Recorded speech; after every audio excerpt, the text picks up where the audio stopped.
Hi and welcome. Welcome to my kitchen. So this is the first of a several part series about hydroponics. I'm learning. I just got this for Christmas.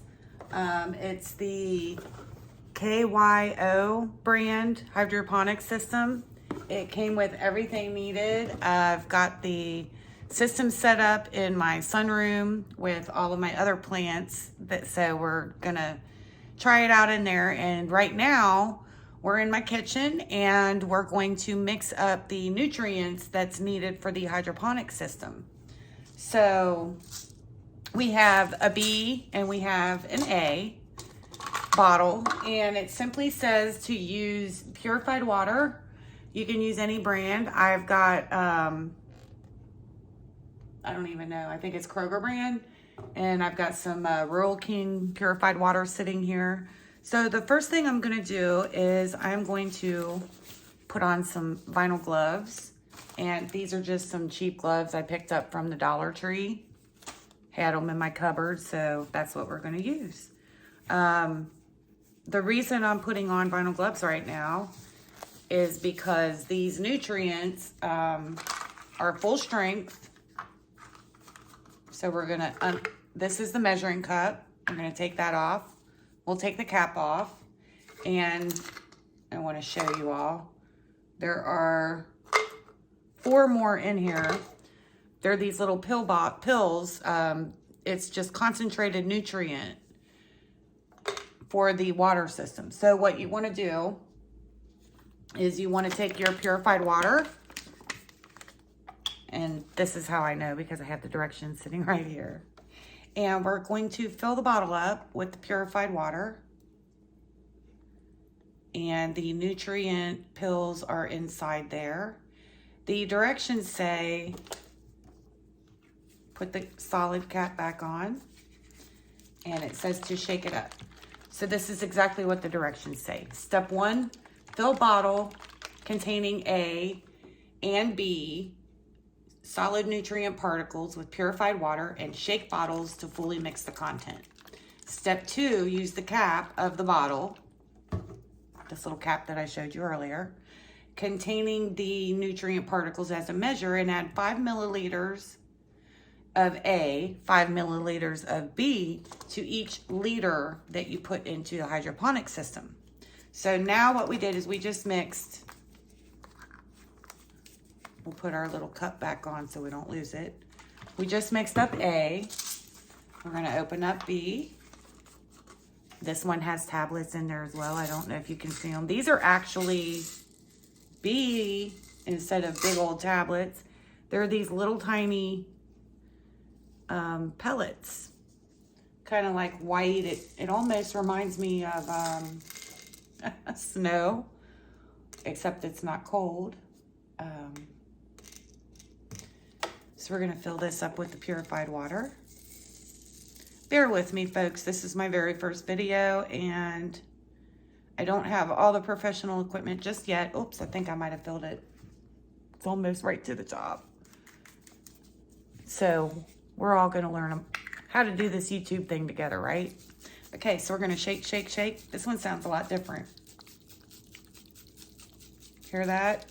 So I guess really what you wanna do is just, you can still hear those big ones hitting around in there. Just really shake it up.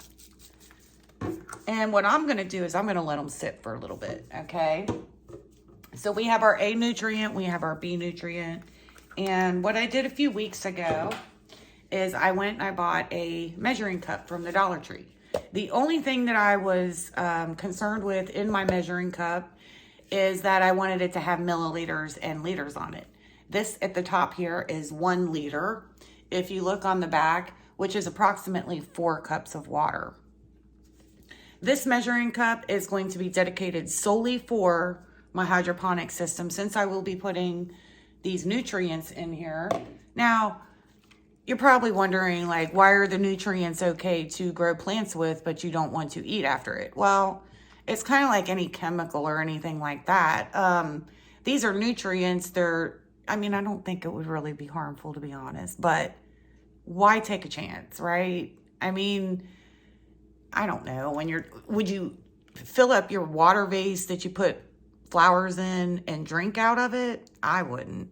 There's just certain things dedicated for certain tasks in my home. So this is the task for this measuring cup, will be for the water for my hydroponic system. It came with these little sponges that go into the little pockets.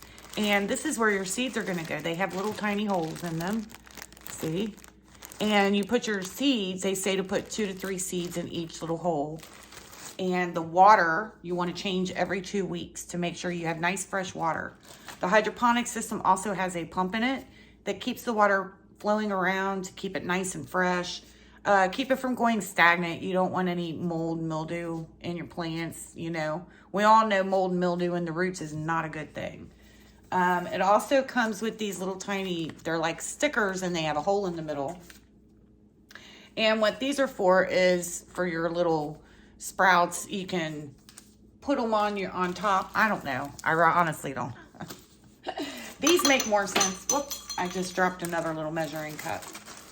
These are for when you're sprouting your top. So these are little tiny little bubbles, and they fit on the tops of each of the little cups that house the sponges in and your seeds. And so this helps you concentrate all that moisture right into the top as well, because you do have a little bit of exposed area on the sponge.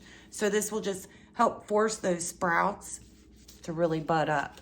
You obviously want to remove these little cups once your sprout is sprouted, because we don't want it hitting the top and then bending and growing down. That's just going to ruin the plant and the whole purpose of what we're trying to achieve here. So what I've decided to grow, these are all my seeds over here. We've got tons of seeds, as you can see. And this is just the top layer. This is a whole other container. We've got a whole bottom layer of seeds. Plus I've got other bags and envelopes, as I posted earlier on Facebook and Instagram today. I've decided for my very first cooking video, what we're going to do is we're going to cook Brussels sprouts. We're going to get my cast iron out. We're going to talk about how to take care of it. We're going to grow the Brussels sprouts in the hydroponic. Fingers crossed they grow great. It's January here in the Midwest, and it's really not good weather to be putting a whole bunch of stuff outside, but it is good weather to start your seeds. So we're going to do some Brussels sprouts since they take quite a while. We're going to start those out, and we're also going to grow some, I'm thinking my small yellow marigolds that I harvested the other day, and I shared those with you as well on Facebook and Instagram. So I'm going to stop here because I'm going to get my Brussels sprout seeds. I've got my small yellow marigold seeds. I think we'll throw some broccoli and we'll throw some cauliflower in there as well, and probably go ahead and do some lettuce. Although I really do like to do those things outdoors when it's about like danger of first frost is gone. I like to sow most of my seeds directly in the soil, because I do feel that if you sow your seeds directly in the soil, that they have a better chance and they're going to be much stronger plants, because they got to do a lot of work to come up. So they're strong, and they usually do great once I get plants. But it's a lot more hit and miss. I've never had much luck before sprouting seeds indoors and taking them out. I'm not the greatest at hardening my plants, which is when you are ready to put them outdoors.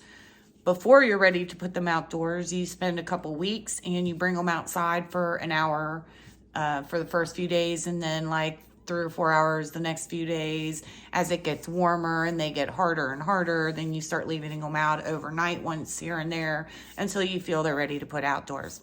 I'm too impatient for that. So anyway, I'm going to go for now, and we'll check back in when I get into my sunroom and we've got all the seeds ready and I can get the camera set up, because I'm a one-man crew.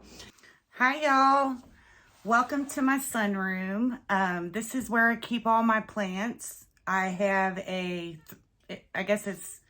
have a heating unit and air conditioning, but it's three walls with windows, and it's just a wonderful room for my plants. It's also my office. So anyway, we're going to get my seeds in. while we've been gone, what I've been doing is filling out the tags. What I like to do is I like to write what it is on the tag, and I put the date that I'm planting it. Sorry, I wrote yesterday. And I like to write how many days it takes to germination. So I decided we're not going to do the marigolds because those grow great anyway outdoors. We're just going to do those straight outside. We're going for food. We're going to do Brussels sprouts. I've got a lot of lettuce that I want to plant because I love my salads. I eat a big salad almost every night for dinner, and that's my dinner. It's just, love my lettuce. My son does too. And we're going to do broccoli and red cabbage. So let's get started. Here's what we're going to do. It said 5 milliliters, and check this out. I let this sit for a little bit. It's just liquid now. It's no more little pellets, no big tablets floating around in there. The one thing that they did say about the nutrient, once you mix it, before you mix it, it's good for 2 years. It has a 2-year shelf life.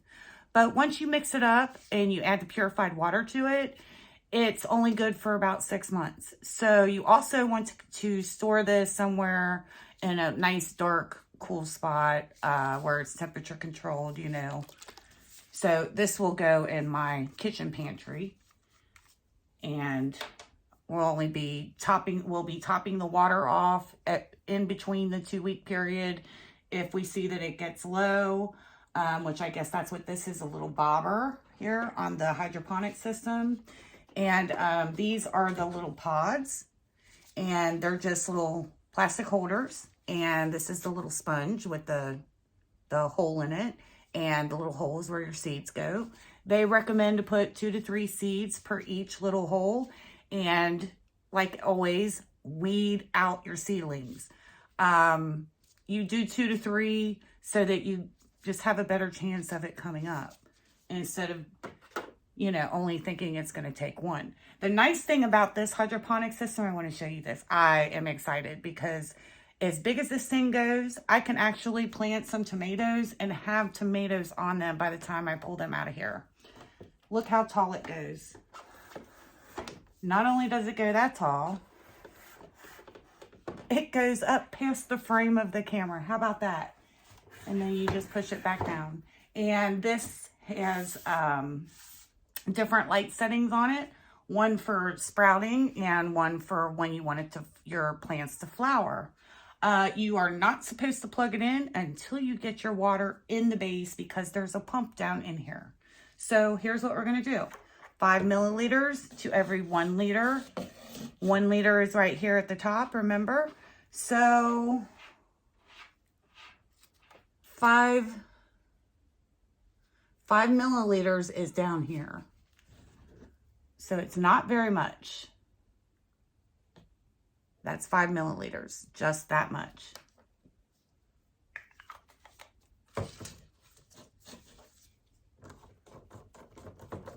I have a feeling this is going to take much more than just a liter, so we'll see. No sense in dirtying them both up. We'll just use the same cup. 5 milliliters. Put the lid there. And now we're going to use purified water. They did not specify purified for the actual water to mix everything together with and to run the system. But I'm going to use purified because we do have pretty hard water here. And I'm concerned with the hard water that the calcium might build up around the pump and cause a few issues. So we're just going to play it safe and we'll use purified. It's inexpensive enough. I can usually get a, okay, here's where my thriftiness or cheapness comes in, however you want to word it. I refuse to pay more than $3 for like a 30 pack of water. That's just my standards. I know what I can get it for and I won't pay any more. So we're going to take the easy route on this. We're just going to lift this whole top up to fill it up for the first time. And let's pour it all in and see where we're at. It said, do not plug the system in until you have water in it. Okay, this is going to take a couple of these. So let's go ahead, and in the meantime, I don't have enough water, so I will do that after we are done with the video. But what we're gonna do, we'll go ahead and plant just a couple seeds so that you can get a feel for it. Let's start with the Brussels sprouts. These are my seed packets. Obviously, they've been used. I like to fold them over when I'm done to prevent the seeds from spilling out in between use. And so we're gonna just take a couple of these Brussels sprout seeds, and I have allotted for 1, 2, 3. We're gonna do 3 pods for Brussels sprouts. Why? Because Brussels sprouts, the last time I grew them, they got about 4 foot tall, and I had so many Brussels sprouts growing out of them. And at the time, I believe I had like 4 or 5 plants. It was a lot. I actually froze some that year. We'll talk about that later if these beauties do as well as those did. They take 85 to 110 days to get Brussels sprouts on them after the seeds have sprouted and they've germinated. Most seeds germinate and sprout between 7 to 14 days. There are a few seeds out there that take a little longer than 14 days to sprout, but in the majority, they're going to be right in between 7 to 14. Very few that I know of go past the 14-day mark, and actually, I can't think of any right offhand. This packet does not say, days to germination, 7 to 14 on the Brussels sprouts. So here's what I like to do. I pour some out in my hand. And since they're just so tiny, they are so tiny. Can you see those? Look how tiny those are. They're itty bitty bitty. So I'm going to do this pod, and I'm just doing it by feel. I can feel that I've got more than about 4 or 5 in my hand. So I'm just letting a couple drop. I've got 3 left in this hand. Those are in this pod. And then I'm going to take these little dudes and put these in here. And I know I've lost a couple somewhere. I'm just got 1 extra I put in there. So then what I'm going to do is I'll put my little signs in. And that way I know what I've got, where I've got it. And we are also going to top the caps off with these after I get all the water in and I get it started up. So I apologize, but we're going to have to end here, and we will come back in a few days and we'll see what happens with the seeds. All right. Thank you. See you soon.